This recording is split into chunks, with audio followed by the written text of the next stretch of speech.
evening, and welcome to Curtain Call, the WJZZ Cool TV Live podcast that's all about theater.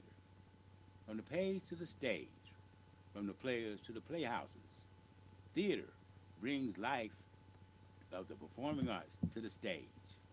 And that's what we're going to talk about today. And we're glad to be back for 2025, our first podcast of the year. And we're coming to you live from the studio at WJZZ Cool TV. Our guest today is Mr. Grover Washington. Grover McKent. Grover McKent. I wish I was that Grover came out so Washington. that came out so easy. That Grover went with that. I'm sorry, Grover. With JZZ and Grover Washington go together hand in hand, brother. So, yeah. Grover McKent's here, actor, producer, director. Somebody I've known for a few years now, and we're going to get into his life story. We're going to get into all of his theater experiences. Actually, with all this drama that's going on in the world today, it would be real easy for me and Grover to get into a conversation about politics, the Super Bowl last night, Kendrick Lamar, any number of issues we could talk about today. We're going to try to stay on task and talk about theater today. But before I begin my discussion with Grover, I just want to bring you guys up to date, up to speed, let you know some of the things that's going on in theater in Detroit. Like right now at the Detroit Repertory Theater, Ma Rainey's Black Bottom, the August Wilson play is playing there through March 2nd. So if you haven't had an opportunity to get out and see that, you should go over to the Detroit Rep on Woodrow Wilson and catch Ma Rainey's Black Bottom. Also currently running at the Detroit Public Theater is a play entitled Confederates. That play is written by Detroiter Dominique Morisseau, and it's running now at the Detroit Public Theater. And one of Detroit's local theater prodigies, Jesse Boyd Williams, is the play's assistant director and stage manager. And coming up real soon, actually it started this past Friday at Stagecrafters Theater in Royal Oak, the musical Dogfight, which deals with some young men about to go off to Vietnam. And that runs through February 16th. And so any opportunity that you can get to go out and support the local theater, we'd appreciate you doing that. And with that, I'm going to bring on Grover. Grover, how you doing? Welcome to the podcast. Oh, I'm doing great, Robert. I really appreciate you having me on. You know, this has been some time, but we finally got here. We've been trying to do this for a few weeks now. Yeah. And we finally got here. Grover is one of the most established thespians, actors in Detroit, having done theater here for a number of years, as well as being a very integral performer and producer in the local indie film industry here in Detroit. So we're going to turn the floor over to Grover and let him introduce himself and tell us about his life in theater. And when we say theater with Grover, we're not just talking about the stage. We're also talking about film. So Grover, introduce yourself. Tell us all about you. I'm in my old stomping ground. I went to Boulevard Daycare right here on the boulevard, right between Dexter and Linwood when I was a little fella. Okay. And I went to Winterhalter Elementary School. I grew up right here in Russell Woods. And that's when I kind of caught the bug. When I was in kindergarten, they had me be the talking Christmas tree, and I stood behind that Christmas tree. And all the characters came by and talked to me, and that was my first lead role, but you couldn't see me. Right. You could just hear me behind the tree. Yeah, the talking Christmas tree, and from that point on, as a kid growing up, you're watching things, and growing up in the 50s and 60s, you're looking at the Rifleman, you're looking at 77 Sunset Strip. People that are old enough to remember that. All that Stu Bailey and all that, Burke's Law, Bonanza. And that was something I just wanted to do. I felt like, okay, if you could have a fantasy and be all these different characters, you could be a cowboy, you could be a police detective, a private eye, a fireman, Route 66, riding around in a Corvette. I mean, whatever. All those things came to be. And back then, for us, it wasn't a lot of us on there. Right. The first person we saw there was probably Cosby with I Spy Right. in the early 60s and things like that. And then when I saw Goldfinger, then I was really gone. When I saw Sean Connery. So, it's just something that you think about. And as you grow older, you participate in the stage, you participate in different activities at your school or your church or whatever. You sing in the choir, you do things like that. And that was one of the things that led me all the way up through high school and what have you, And by the time I got to college in Atlanta, I worked with the great Joan Lewis and the Clark Players, and then there was this young guy that went to Morehouse, and he was older than me because I was a freshman and he was a Morehouse graduate student, that graduated Morehouse and was there. And that man you saw in the Super Bowl last night is known as Uncle Sam now, they call him. But that was one of my first stage mates at Clark, it was Clark College then, back in the 70s, and now known as Clark Atlanta University. And that was my first foray into, touring around the South and going to different HBCUs and performing with the Clark Players. And that was something that was really integral in my experience because my first love is the theater. But then you had movies coming into Atlanta at that time, like Let's Do It Again, things like that. And you get on as an extra or whatever. And then when coming back to Detroit after school, I remember Blue Collar. With Richard Pryor, Yaphet Kotto, Harvey Keitel. And I remember the old Total gas station on Jefferson. There was that scene in there, and we just came down there where Harvey Keitel walks in there. And those kind of things are just pivotal for anyone that wants to get into this business, And you have to start, fit in where you, get in where you fit in. Exactly. Get in where you fit in. Right. And that's been my experience, and I'm just thankful to God and just blessed that I've been able to do this sometime and, pushing, getting up there in age now. They still calling, so, I still keep showing up, And all the way to this past summer, I was blessed to be cast in the production of The Sisters Gray with the Arbizian Theater Festival. Okay. That was this summer. City and theater. Yes. And I that had was John a great on earlier this year. Exactly, John is just a great guy, and I was so happy and blessed to work with some of those great young thespians. Well, speaking of thespians and influences, couldn't have a better one than Samuel L. Jackson. But being from Detroit, growing up here, and coming up in the education system here, who were some of the people that taught you early on, like at Winter Holler and places like that? First and foremost is my mother, Victoria McCants. And Victoria McCants came here in 1954 from Durham, North Carolina. And she taught probably anybody who's anybody to sing with Motown. She started out in Royal Oak Township, and she taught the Spinners, Purvis Jackson, Harvey, all those guys. Okay. With my mother's students. Okay. And she taught not only at, she taught at Norval, she taught at Durfee Junior High, she taught at Cody, and she retired as assistant principal at Finney High School in 1989. And she was the biggest influence on my life because she graduated from North Carolina Central when she was like 16 years old. She, had her master's at University of Michigan by the time she was 19. And you're talking about back in the, early 40s and that kind of thing where black people weren't doing that. And you know what I mean? She just was an inspiration to me. And in my house, you had to sing if you wanted to eat. So everybody in the house had to sing, play an instrument, or do something. And, she played in the choir down at Old Grace Church down on 12th Street. She was over at St. Matthew's, which is down where Ford Field sits right now down in Black Bottom. She was an organist, choir director there. And she That's had a great church in Detroit. Oh, yes, it was. Yeah, in fact, it's probably right on the 20th. Like the second or third church.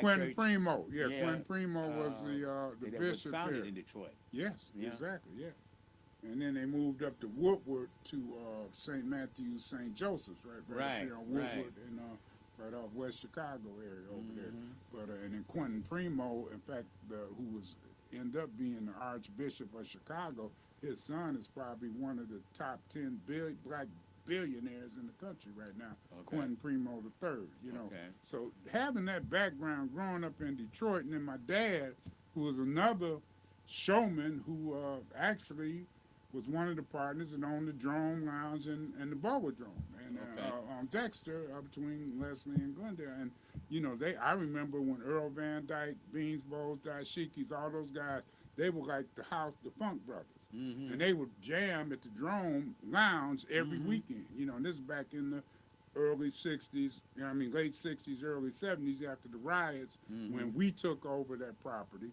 because it was Jewish owned prior to 1967, and then a group of black businessmen got together and purchased the Bogan Alley and Lounge. And, you know, I had guys like Roy Ayers, Sonny Mhm. Stitt, all those guys were the headline there, come over, eat at my house, and things like that. Mhm. And another story, Dr. Charles Wright, who was a great friend of my family and my mother's brother, Dr. Cordes. You know, my mother was originally Victoria Cordes, Mhm. that, you know, saved Dr. Martin Luther King in 1958. That was my uncle. But anyway, Dr. Charles Wright, who went to Meharry Medical School with him, Right, and in served, my hometown. all of that, exactly. Yeah. And they had this play called Were You There? Mhm. And the young man that would come over my house and rehearse in our living room Mhm. every day was Ernie Hudson, Okay. who was a student, you know, I at know, Wayne who State was at from the time. Detroit, right. Exactly, yeah. So, you know, I mean, it comes full circle having those kind of influences. And you just Mhm. thank God that you're just so blessed to be, you know, born and raised into that type of environment. Mhm. And always understanding that anything you wanted to do, you could just do it. Mhm. And that's one of the things that it drives me to this day. And I tell my children and my grandchildren, you know, Mhm. whatever you want to do, you can do it. Right. That's rich. Growing up, you got entertainment in your blood. You Yeah, know, yeah. and your whole nurturing is all about entertainment. So the scene in Atlanta at the Clark Players. I know when I was in school at an HBCU doing theater, well, there weren't a lot of black plays. We did, Mhm. you know, a few black plays. No Place to Be Somebody, Okay. Raising in the Sun, those kind of shows. Most of our plays we did, well, being in an HBCU, we also did Greek tragedies. Okay. We did plays by white playwrights like Tennessee Williams and things like that. So in your experience at Clark, what were some of the type of With plays? Joan Lewis, the one that I did with Sam was Who's Got His Own by Okay. Ron Milner, also from Right, Detroit. right. And she went out of her way. Mm-hmm. Well, we would damn near hand write the plays. If she had one copy, we would damn near hand write them Wow. and write those scripts out. And that's the kind of thing she would do, you know. And we did Bridge on the River Kwai. You know, that was one that we did. And I think I had to sing I Can See Clearly Now. That was the opening song. Okay. And I said, well, you know, you want me to sing it, I'll sing it. So, you know, there it is. Mm-hmm. And I was just blessed to be able to do those type of things. And back at Winhart, I had another teacher who was also a friend of my mother, and her name was Mrs. Allen, and she later became B. Tumpkin. And I know anybody that grew up in Detroit in the 60s knows who that B. is, Tumpkin. because she was the first one that started teaching about black history and black stories and about slavery and about our transgression from Africa and everything that had gone on. Because you remember, if you grew up at that time, you know, that was not talked about. Right. When they showed a slave or something in a book, it was somebody happy singing for master, like they were really, you know, trying to entertain them and that kind of thing. And you didn't know the backstory of all the horror and the different things that happened in order for that to happen, you know. And that was something that B. Tumpkin was very animate about, making sure every child knew where we came from and where our ancestors had come from. Right. You know, and that's something that always stuck with me, you know. And I'm talking about the early 60s. I'm talking about 61, 62, 63, you know, that kind of thing. Right. And she was a very militant lady, and she was one animate of making sure that every kid knew their history and where they came from. You're watching WJZZ Cool TV, the coolest TV station in the world. Again, WJZZ Cool TV, the coolest TV in the world. Streaming live on YouTube, Facebook, and all other streaming services. That was our station break. Okay, so now let's go back to the early days to Atlanta, because right now Atlanta is one of the theater, not just theater, but hubs for black film, as Detroit is now a hub for black theater and black film. So tell us more about your experiences in Atlanta and your touring with the Clark. Yeah, Clark when the Clark players. Players, yeah, we would do like for Who's Got His Own. We did performances in Atlanta. We went up and performed at Howard. You know, we went back down to over to Lane College. You know, we just go right around the loop, just make that loop up and down I-85 and what have you. Yeah, we just get it done like that. You know, and it was something that we were very proud of. You know, and then when the other groups from like Fisk or Tuskegee and the other schools that bring their theater companies in, you know, we would enjoy them at our place. Yeah, I actually went down to Clark to participate in a forensic festival down there. At Clark, they had a pretty advanced media and communications program down there, and we went down. A group of us from Tennessee State went down and participated in that conference or festival, something like that. So the black community has always been a nurturing place for our gifts and our talents, and it appears that you and I both benefited from that growth and from that nurturing. Yeah, it was a great experience, Rob. I mean, it was a really great experience, and it never left me, you know. And even when I got away from it, you know, I was in the transportation business when I came back. I became a promoter myself and Rico Jenkins. We started the Real. We used to give the baddest parties. I'm talking about the late 70s during the disco era. And we had all these party groups, and we would rent these incredible venues, you know, from the Rooster Tail up to the Note. And we would just have fun giving parties, making money, you know. And then our family used to haul baggage at the airport. You know, that was another thing I did. So in my house, not only did you have to sing, but when you got 16 and got a driver's license, you got a truck, and you had to get out to Metro Airport and haul them bags. You know, that's how we ate, you know. So that was something I did. So I've always been someone to kind of work for myself. And then at that point, I would dabble here and there. And sometimes we would do little skits at the parties and things like that and create little, just different types of entertainment to kind of enhance the experience. And it was called The Real. And I just wish I had copywritten that name, because and this is back in 1977 we started, because right now I think everything in the stratosphere is named Real. Right. You know, and it's something that, you know, we're so proud of, and to this day, we still, you know, parlayed that into The Real Candidate when I started getting into the political game in the late 80s. And then we started applying our following to help candidates raise money to run for public office. And that's one of the things that we've done as a producer, directing their commercials, making their campaigns and things like that. And to this day, we've probably had at least 55 campaign victories, you know, since the late 90s all the way to this day.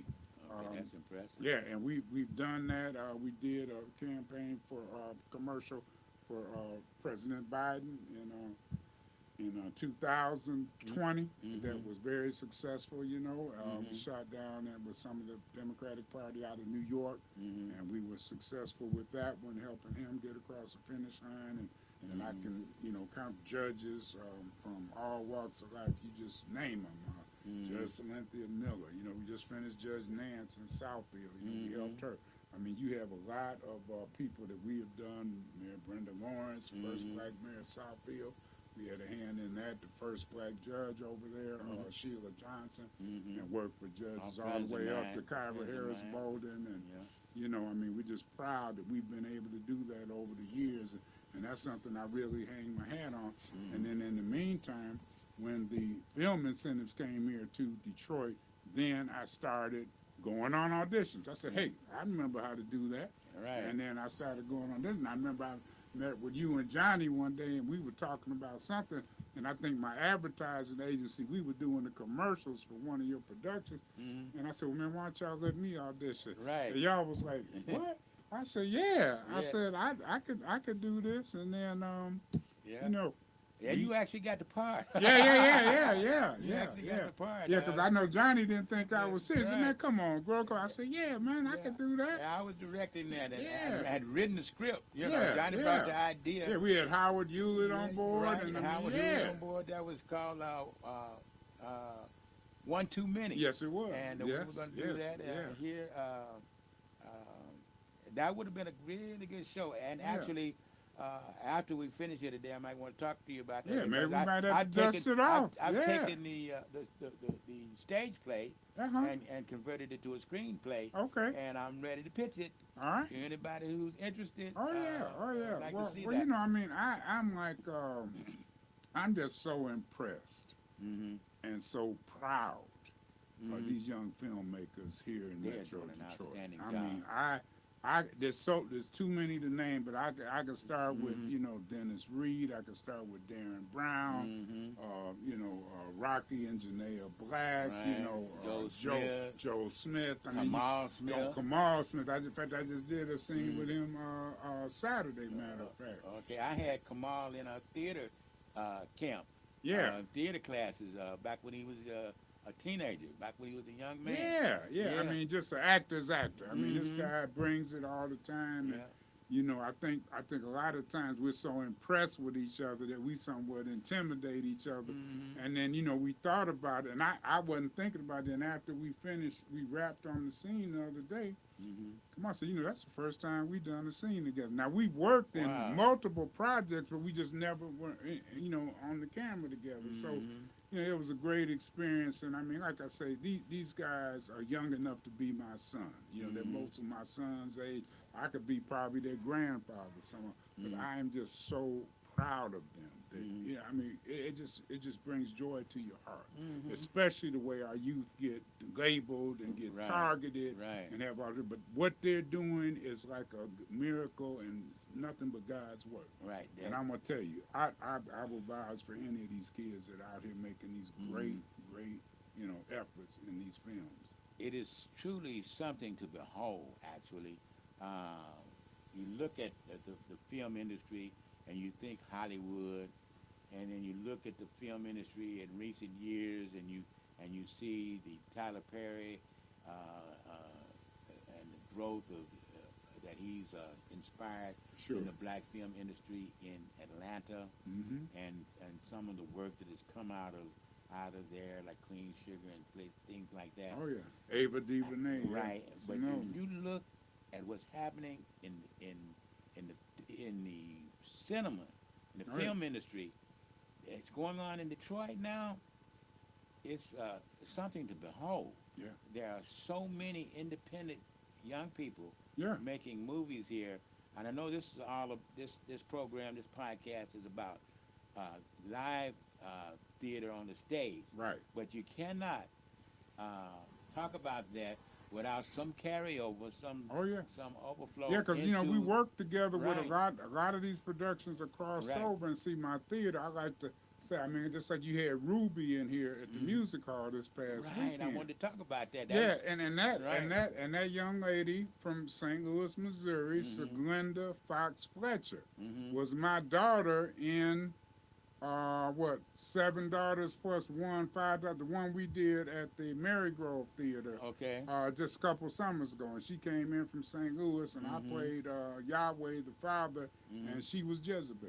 Okay. So we had a frolicking good time. We did about 7 performances there, you know. Right. And then you talked about what's going on at Detroit Repertory, Detroit Theater of Love. You know, XT Alexander is another one that I've worked with as my daughter. So I have probably a whole family of theater and stage and film daughters that I am just so proud of. Right. And when I heard she was coming, but we were working on The Stranger in Our House, you know, that's one of the top series on Tubi right now. I'm going to plug that right now. For you. Plug all your work. With the great Renika McQueen, another great writer, great director and producer Mm-hmm. that I've been working with. That's with Chase Connor Productions, and that Stranger in the House has been one of the top series on Tubi for 2024. And we're currently filming with Kamal Smith as well, Mm-hmm. with the great Kat Martinez. So I'm sure everyone knows her. She auditioned for one of my plays. Yeah, there one you time. go. And then you got Shalia Scott, and Brian Carpenton. So I mean, you have a stellar cast there, and it's just been moving, and we're filming season 2 right now as we speak. Great. As we speak, and it just crosses over because the theater is related. And I tell anybody, start theater first. Right. Get your theater. If you're doing movies, whenever you get an opportunity, get to the theater because that's the real roots of what you're trying to do. Right. There's nothing. The foundation, right. and backbone. The foundation. Nothing like that. Nothing like the basic foundations of theater and acting. Yes. And that's what you get Yeah. on the stage. That's what you get in theater. That basic foundation. That's where you hone your craft. Yes. Now you see people coming out of singing groups or singers and athletes. Who And the make the rappers, let me the tell you, rappers. they are great. I mean, I've had some scenes with some rappers that have been just blown me away Right. because their cadence and their timing and their memorization skills are just through the That's roof. the key about Yeah. acting. There's a level of energy that you have to be an actor, but most importantly, and this is why comedians make good actors, is because of timing. Yes. Timing is a critical ingredient in being a good actor. Timing, interpretation, and energy Yes. all lead to being good actors on the stage. And that's how some of them are able to transition from their original professions in entertainment to the stage and to the screen. Yes. But the stage is where you get that basic foundation. Oh yeah, that's home. Where That is home. you hone those skills Yes. To transfer to being able to do film. Yeah. Like you in the 70s, I did extra work in different films, trying to get in Get in where I you could fit in, whatever you could do. Yeah. Get coffee, whatever. I mean, Right. you try to work your way, through. Right. And many greats started that way. That's right. And so many people. I've conducted a couple of acting classes over the last couple of years for people who are trying to break into this film industry here. And again, what I tell them is that you do well getting started on the stage and getting that foundation. theater, that foundation, because that is the backbone. Right. And it's Right. coming home. And I don't care if you're Denzel Washington, you're Sam Jackson. Right. It all goes back to the stage, and they all go back. They keep coming back every opportunity. And one of the things that I found, I mean, the time and the amount of rehearsal time and that kind of thing, it is time, it's a time restraint on there, and I can't do but it. it's time consuming. It's past some. Oh yeah. Yeah. And I had to like with the Abyssian, I had to wipe out my whole summer, the whole month of May and June, and just focus on that. And I didn't take any other bookings or anything, and just did the whole thing right there with John and his team, and we had a great time. We had a great time on there, and with the great Erica Alexander, which is another one of my stage daughters, who also happens to be a cousin of my grandson. Okay. Which is something we found out there. But she is like one of the most incredible actresses I've ever seen. She is. And I mean, I'm gonna tell y'all remember that name. Yeah. Erica Alexander. Well, we know she's got a repertoire of work that she's done that speaks for itself. Oh yeah, on the stage, Yeah. and she played my daughter in the Sisters Grey. In the Sisters Grey down at the Bowl YMCA for the festival this past year, and it was just a joy to work with her. And of course, Shelby Bradley, another Sylvia Shelby Bradley, who played my wife. She's been my wife probably 10 times. My wife Karen said, "Well, you a big one, because you've been married to her so many times." Right. Yeah, but Shelby's always a pleasure to work with. We've done film and stage together, and she's another actor's actor that you just, you get intimidated with her, because, she got them skills like that, Robert, So you got to bring your A game when you come on set with her or take the stage with her, because she's something. Yeah, and one of the things for you young people out there who want to be actors, who thinking about going into acting, and you definitely need to do theater. Here's the thing that you need to keep in mind. And Grover has mentioned this. He had to clear his whole slate for a couple of months. Theater is immersive. Yes. You've got to put in the time. Uh, you've got to be devoted and dedicated, committed all the way, and and an immense amount of work. Yes.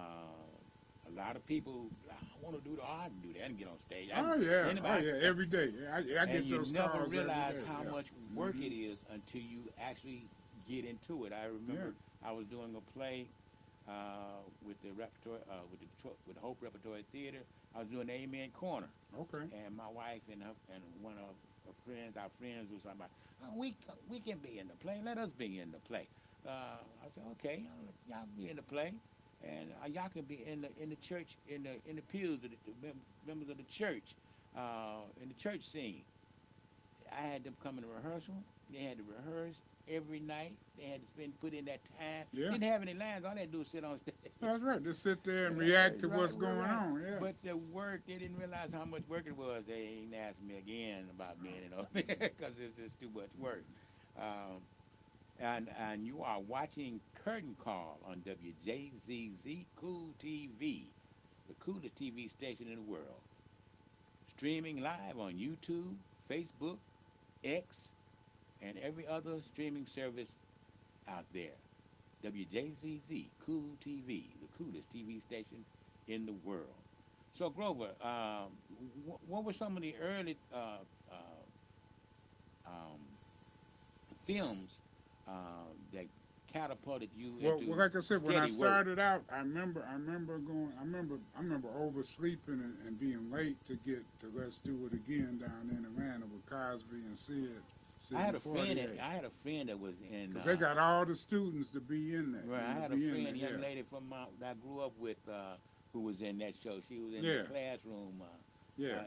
With Denise Nicholas, that's a good friend of mine. Right, she was in that. Always been a great mentor, and she was one of the ones. Diane Dixon, that's who it is. Yeah. Diane Okay. Dixon. Yeah. Okay. Yeah, she was. We grew up together. Yeah, Same church. And then I remember when Blue Collar was here. In fact, that might be my favorite Richard Pryor film of all of them. All right. And I remember getting on set there. And then one that was here, I don't know if you remember Marcy Haney, who had an agency in Detroit in the 80s, and she was one of the top casting agents. Okay. And then they had a succession of films that was involved A-list stars. So you had Jay Leno, Pat Morita. It was called Collision Course. Okay. And it was here in 1988. Okay. And I remember Ernie, I think it was Ernie Davis? Ernie Davis was a football player. No, not that Ernie Davis. I know that Ernie Davis. I think it was Ernie Davis was the actor. And he had a line there, and I threw the line in on set. We were filming with Chris Sarandon was playing the villain, and Jay Leno and Pat Morita were the detectives, chasing after this guy. And they had me booked as a featured actress. I was a city councilman. And I just started yelling the line, and then director was Dino De Laurentiis, and then he was like, "Oh, keep that in there." And then boom, and that's when I got my first SAG eligibility for that. Okay. And then after that, Harper came in, and I was working for the Detroit Pistons at the time. Okay. And that was another part of my career where I worked for the Bad Boys at the Silver Dome while we were building the house. But at any rate, I went down and got with Jack, and I knew Jack from when we played the Lakers in the finals. Whenever the Lakers would come to Detroit and Jack would come, we would always take care of him. We didn't do him like they did in Boston and put him up in the rafters. We always had a good seat for Jack because, we was that kind of mutual respect, And at the same time, so being a juror in Harper, and that's with Danny DeVito and Jack Nicholson playing Jimmy Harper. And then I was in the jury scene, and I said, I'm the only black in the jury, so I know doggone well they're going to see me.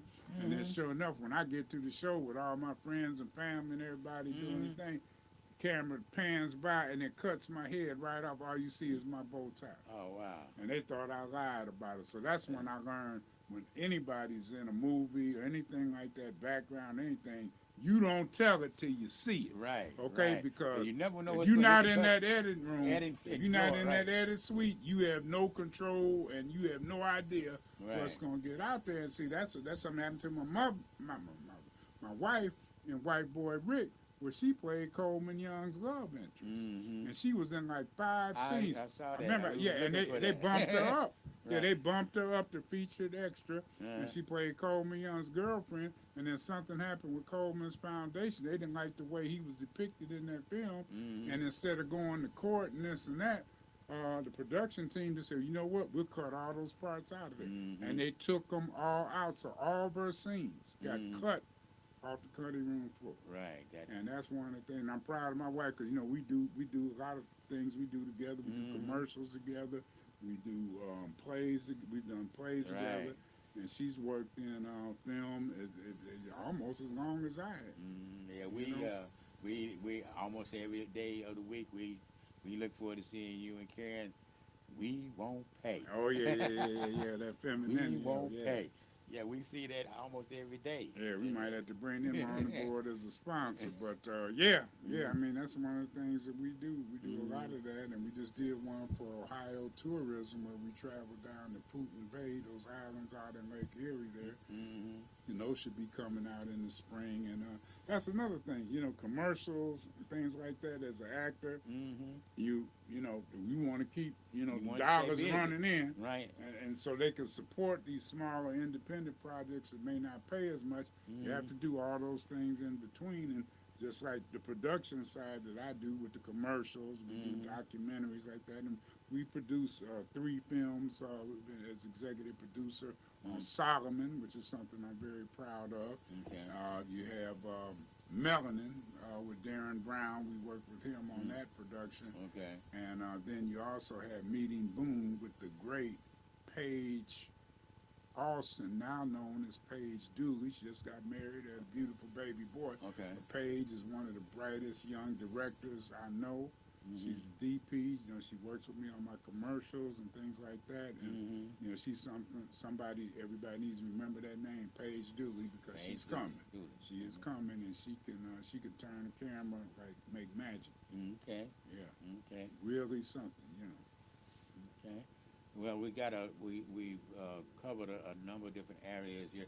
I know right now, so much is going on here in Detroit. Not just in the theater scene, some of the things I've talked about, Confederate. That Ruby, I'm sorry. We were working on Stranger in the House, so I didn't get down there to see that. Yeah, same thing. I was. Yeah, because I really wanted to get down there and see Seglinda down there, because Seglinda is she's like a fireball of talent that you just would not believe. And when we did that, I think it was 4 Sisters plus 1. You know, I feel like a heathen. I should know the name of that because it was a biblical type play. But at any rate, she was just so great in that play. And then I'm going to give a shout out to another playwright, director that we all know, and that's Frankie Darcell. Oh, And Frankie. I didn't know Frankie Darcell has a play that's touring all over the country right now. Okay. And when they came into Detroit over at Marygrove, this was summer before last, one of her actors caught COVID. So they needed somebody to stand in. So I got this script like the night before, and had to go down there and perform. I had to go over to see Al, over Al at Town Square. Oh man. You know, on Livernois, Bartell. Rufus. Algebra, Bartell and Rufus. Yeah, Right, Algebra the preacher. Okay. Yeah, go over there and get suited up and everything, and get on that stage, and had to hit it, had to know that stuff, you know, and get it done. And Frankie's been doing a great job with that. And we all know her from the radio. What's the name of it? The name of the play is Conversations. Okay. Conversations of a woman. It's about women's issues, you know. Okay, maybe we can get Frankie So on. you got to get her on that. again, because she's in Philadelphia right now. Oh, she's in she's celebrating her Eagles. You know, I see all this yeah. green screen in there. They did the job. Congratulations to the Philadelphia Eagles. Right. And that's Frankie's team, but Frankie Darcell had faith in me. And again, she did not know I did this. She said, Grover, I didn't know you. I've known you 20, 30 years. I didn't know you did this. I said, yeah, because I think people referred me to go in there and play the elder guy. I think it was a Sweet Papa, one of them sugar daddy brothers. Right. You know, they wear the hat and all that. Yeah, You know. I had to get. But she had a good turnout. You know, it was a great. So she lives in Philly now. She lives in Philly now. Yeah, and she has this place. Conversations. Yeah, Conversations. Frankie Darcell. Okay. A lot of them out. Conversations for women only. You can Google that and you probably can see some of the trailers and stuff. Yeah. Okay. Conversations for women, and you know how they do us, Robert. I mean, you know, we get dogs so bad. You know, and they never say nothing about the good brother. Yeah. Well, I try in my writing to always point up the good brothers. We all ain't bad. Point up our good qualities, and show good, strong black men in the theater. And that's one of the attributes of being able to do good theater. Yeah. Point up all our good qualities. Yeah. Because we ain't all bad. Not only as black men, but as a community as well. And that's one of the things. You look at some of your Joe Smiths and your Dennis Reeves and the people who are making these outstanding movies now. A lot of them started with the plays on the stage. Yes, sir.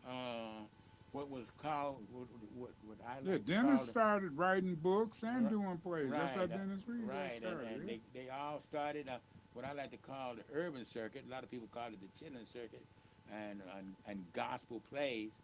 But a lot of them, that's where they started and was able to take those experiences and convert them to doing movies. Yeah. It's a beautiful thing. Great transition, easy transition. You notice a lot of them go right back to the theater, right back to the theater, because that's a passion. See, and that's passion. And see, I tell any kid that asks, I say, you could figure out what you're so passionate about, because you know how your friends rub you. Well, man, how much you getting paid?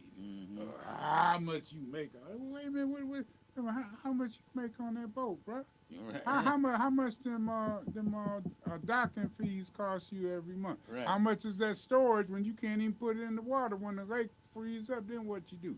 How much is that golf membership? Okay, and so when you invest in yourself for something you're passionate about, you don't think about the money. Right. You just go out there and do it because that's what you want to do. And a lot of times it'll end up paying off anyway. Yeah, you know? Exactly. But if it's a passion, I like to call it an avocation. Yes. A lot of people want to know, well, what's the vocation? What do you get? What do you make? How much money you make? How do you get paid? Well, it's an avocation. Yeah. It's something I'm passionate about and enjoy doing. It's more than work. Yeah. You know, it's lifeblood. Yeah. You don't even think about it at the point because you're passionate about doing it. You want to do it. You can't wait to get there. You know what I mean? When I got to be on the set. I mean, I'm like a little kid, you know, the night before Christmas. Well, I just can't wait to get up. What time was my call time? What time I got to be there? The same thing with rehearsals. You know, you love to do it. And if that's what you love to do, then that's really what you should do. And everything else will take care of itself. Let God handle it. Right. You know? That's all you do. Yeah, that's all. It's such a rich life. It adds to one's quality of life, being able to do theater. And once every young person I've ever introduced to theater gets bit by the bug. Yeah. And it stays a part of their life forever. You hear that from all the people. That was a young lady. I did a narration of a film that premiered this past Saturday in Ann Arbor, titled "A Letter to the West Side." Okay. Heard about documentary that. about Ann Arbor, and they had a sellout audience there Saturday night, despite the weather. It was very well received, very well done. As a young lady who did a spoken word in there, who was one of my proteges, who we actually had here on the show last year, Morgan Breon. Okay. Phenomenal young talent, writer, producer, director, educator, just the gift.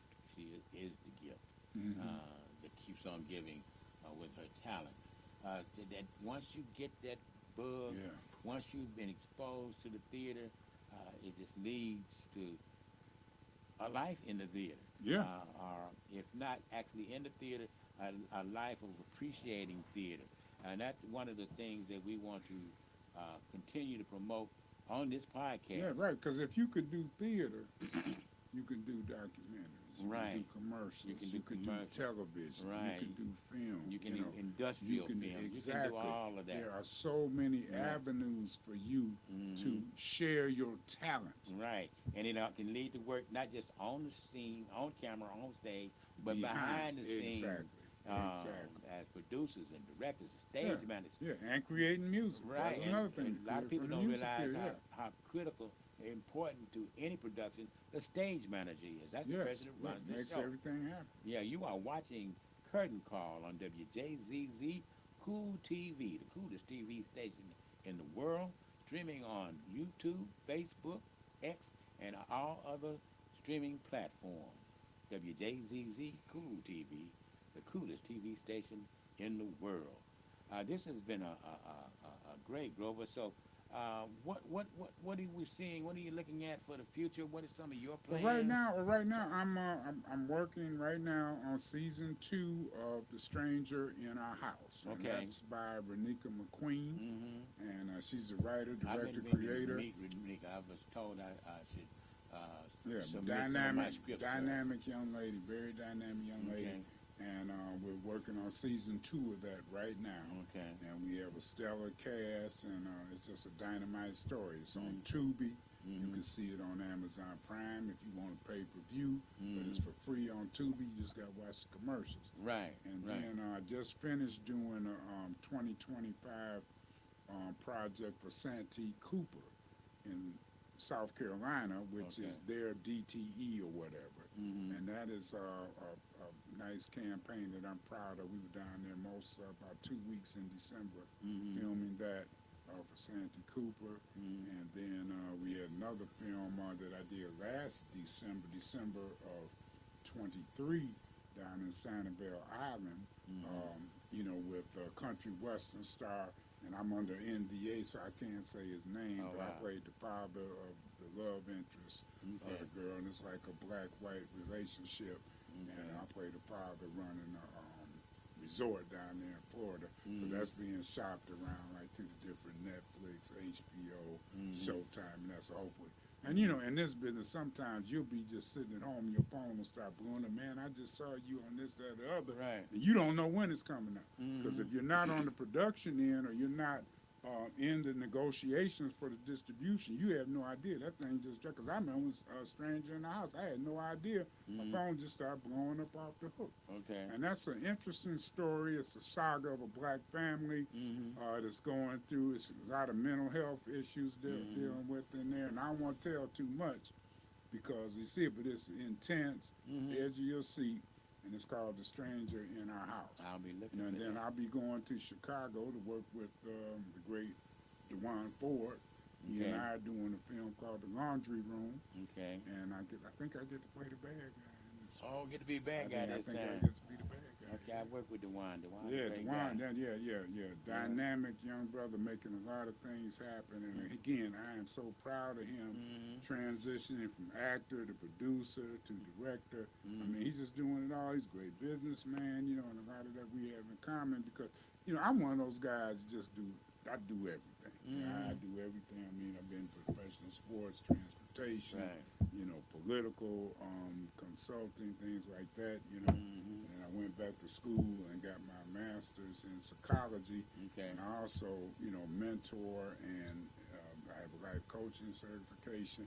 Okay. And I also have an MBA, so I can do the business Right. and we can do the political game, whatever you want, we can make it happen. Okay. And that's something that I pride myself in. And see, it's not like work to me, Robert. It's just not- fun. right. It's just fun when you tell me somebody has a problem. Let me help you build your business. Let me help you get elected. Let me entertain you on this stage Right. or on this screen.